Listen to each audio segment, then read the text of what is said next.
और मैं अपने संचालक की भूमिका में तुरंत ही वापस आ गया। और मैं कहूँगा बहुत बड़ी हस्ती हमारे मंच पर हो गई। ऑडियंस तो इंटरनेशनलाइज था, मंच भी इंटरनेशनलाइज हो गया।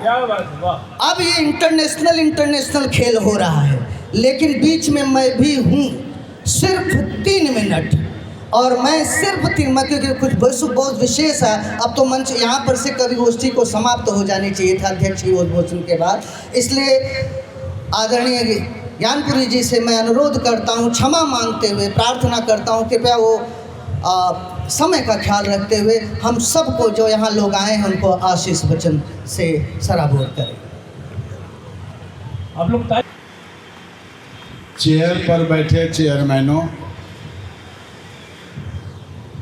पीछे खड़े ज़मीन पे खड़े ज़मींदारों और गद्दे पर बैठे देश के, तालियां बजा आनंद लीजिए आप,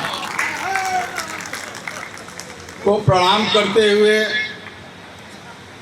इस गुलाबबाड़ी इतने अच्छे महोत्सव में मुझे आप लोगों ने बुलाया। ये देखिए जयमाल हो रहा है, आप लोग जोरदार तालियों से स्वागत करें। उधर युद्ध चल रहा है खाड़ी में। डॉक्टर साहब सब यहाँ पे सभी परिचित बैठे हुए, डॉक्टर प्रोफेसर महापात्रा जी बैठे हैं, दिनी माधव जी बैठे, गिरिजा जी बैठी हैं, मनोज जी वहाँ खड़े हैं, तमाम इधर गांधी, तमाम लोग हैं, सब परिचित लोग। 2 पंक्तियाँ अभी अभी मैंने लिखी, आनंद लीजिए। ये हमारा भारत कैसा है, हमारा भारत कैसा है कि उधर युद्ध चल रहा खाड़ी में और इधर हम सब बैठे हैं गुलाबबाड़ी में। वाह वाह वाह वाह, जोरदार ताली, सदन से जोरदार तालियों की मांग है भाई, बहुत। उधर युद्ध चल रहा खाड़ी में, इधर हम सब बैठे हैं गुलाबबाड़ी में। आवाज़ नीरजा माधव जी ने, बेनी माधव जी ने, मनोज श्रीवास्तव ने मुझे यहाँ पर, मुझे पता नहीं था, कुछ फ़ोन किया है कि आना है। गुलाबबाड़ी में तो संगीत समारोह होता है, हमें क्या पता कविता पढ़नी है। तो आज इन्होंने मुझे इस तरह फंसाया है जैसे ईरान ने ट्रंप को हरमुद खाड़ी में फंसा दिया है। उसी तरह इन लोगों ने फंसाया है। बहुत अच्छा। और ऐसी स्थिति में जब कोई किसी का नहीं सुन रहा है, आप कविता सुन रहे हैं। ऐसी स्थिति में कोई किसी का नहीं सुन रहा है, आप कविता सुन रहे हैं। अभी मैं बॉम्बे जा रहा था फ्लाइट से, तो फ्लाइट में एक आदमी पहले बैठा था, एक कवि सम्मेलन जा रहा था। तो जब मैं बैठा तो अगला आदमी पूछा आप कौन है, नहीं जानता था, बोला आप कौन है। अरे मैंने कहा मैं कवि चकाचौंध ज्ञानपुरी, हास्य कवि हूँ, चकाचौंध ज्ञानपुरी बनारस का कवि हूँ। मैं बैठ गया, फिर मैंने सोचा कि इससे पूछूं ये कौन है। मैंने पूछा भैया आप कौन हैं, बोला मैं बहरा हूँ। ऐसी स्थिति में जब कोई नहीं सुन रहा है, आप लोग कविता सुन रहे हैं। नहीं, एक मैडम आपकी उम्र से एक बड़ी उम्र की महिला जज साहब की अदालत में गई, 75-80 साल की बुढ़िया, और जज साहब से बोली मैं तलाक लेना चाहती हूँ इस बुढ़े से।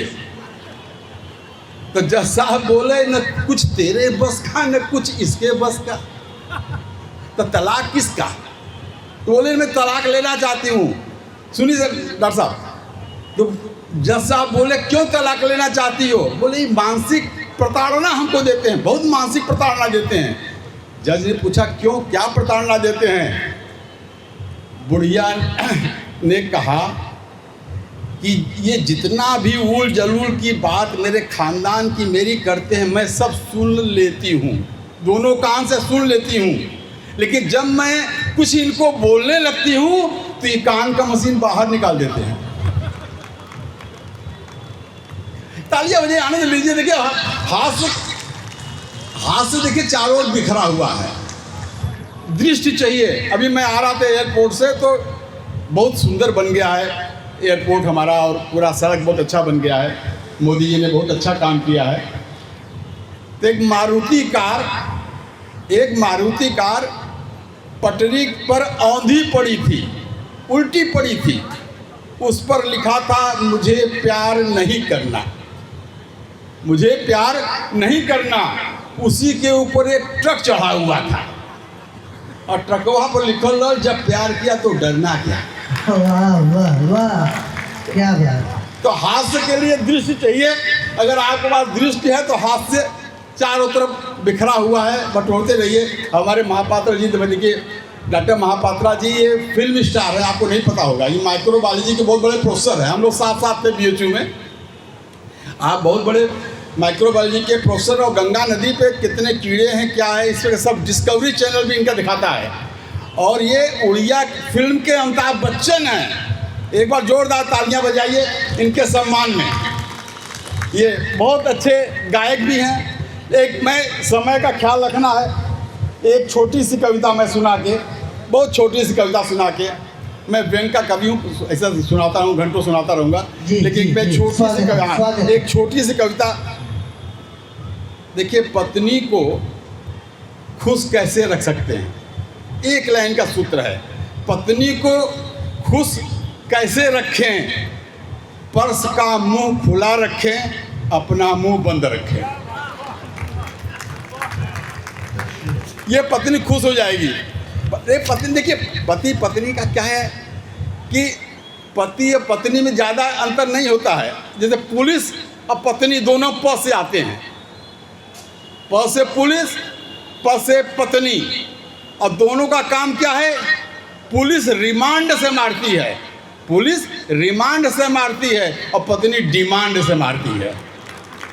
ये अंतर होता है। आइए हम एक कविता सुना के, मनोज जी आप कुछ कह रहे हैं क्या? मनोज भैया देखिए, ये हर साल कार्यक्रम करते हैं। ये निर्मल बाबा को आप सुने होंगे, निर्मल बाबा। ये निर्मल बाबा के पास मनोज जी चले गए। मनोज जी बोले निर्मल बाबा से, बाबा मेरी पत्नी मुझे प्यार नहीं करती, कोई उपाय बताइए, क्या कारण है? बाबा बोले, मनोज जी आपने कभी पत्नी के हाथों का बनाया हुआ खाना खाया? कहाँ, रोज़ खाते हैं। कभी आपने तारीफ़ की? बोले बाबा कभी तारीफ़ तो नहीं की हमने। बोले कृपा यहीं रुकी हुई है। बाबा यहीं रुकी हुई है।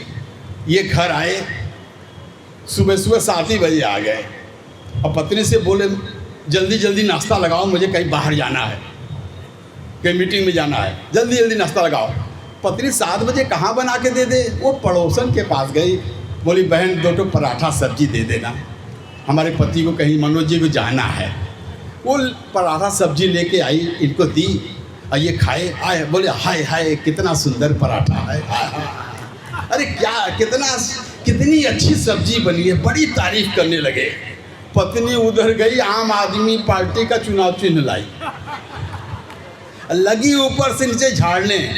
बोली इतने दिनों तक मैं बना के खिलाई तब नहीं पसंद आया, आज पड़ोसन से मांग कर लाई हूँ तो बड़ी तारीफ निकल रही है।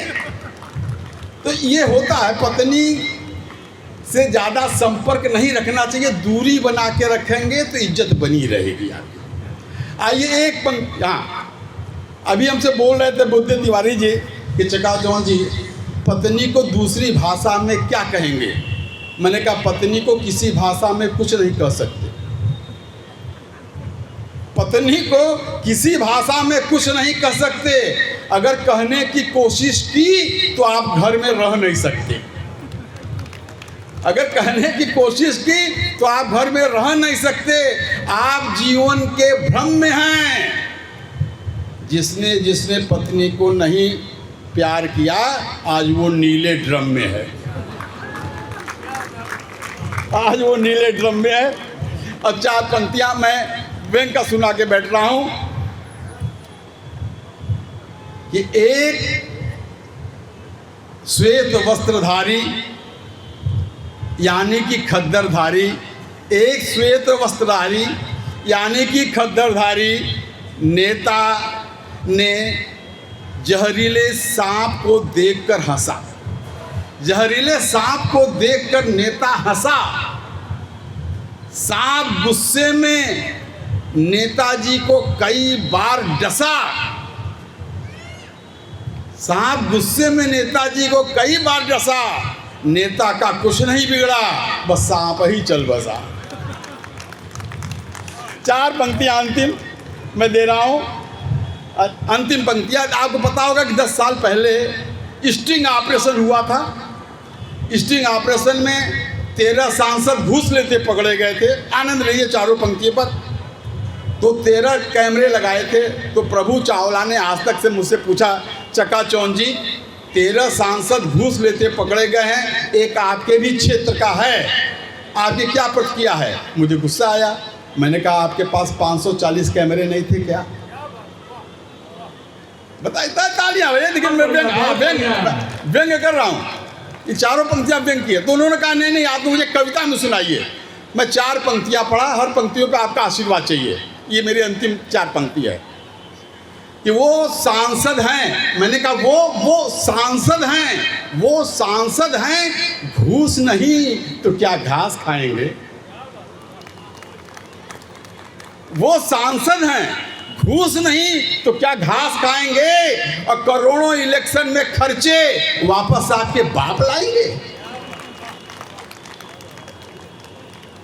करोड़ों खर्चे वापस आपके बाप लाएंगे। जनता ने इन्हें चुना है, ये भी चूना लगाएंगे। जनता ने इन्हें चुना है, ये भी चूना लगाएंगे। और घूस लेते पकड़े गए हैं और घूस देके छूट जाएंगे, घूस देके छूट जाएंगे। बहुत बहुत धन्यवाद।